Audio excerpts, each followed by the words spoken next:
Ingat lang si Mama ha. Babalik din ako.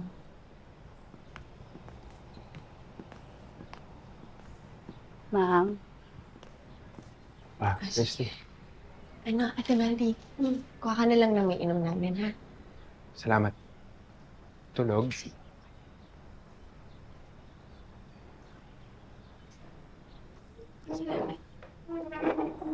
Naparito ka pala. Ah. Anong meron? Hindi, Salamat, Ate Meldy. salamat hindi, meron lang akong dinala.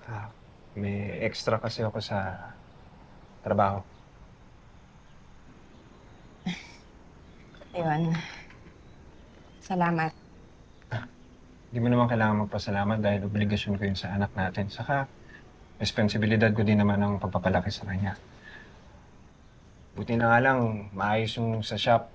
Meron akong suki na ngayon. Tapos meron akong kliyente na nagpapatulong sa akin na ibenta yung sasakyan niya. May commission daw. Kaya ayun, may mga extra pa ako.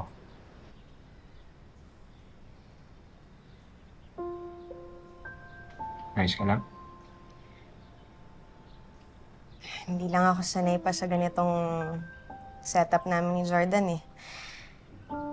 Wala, pakiramdam ko kasi parang pinagpapasahan namin si Tori na parang bola tuwing weekend.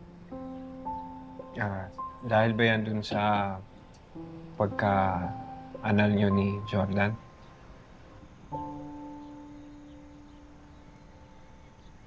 Alam mo, pwede mo namang ikwento sa akin. Siguro naman kahit pa paano,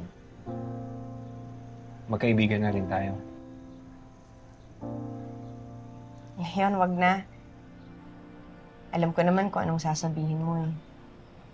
Pareho lang kayo nila Nonet. Gusto niyo tanggapin ko na yung nangyari, kalimutan ko na si Jordan.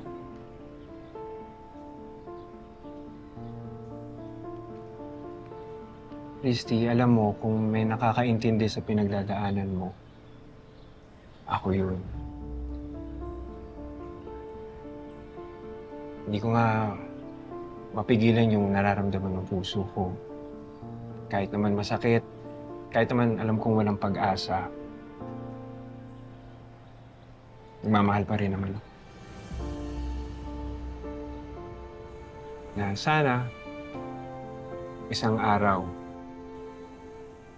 hindi na masakit, hindi ka na umaasa.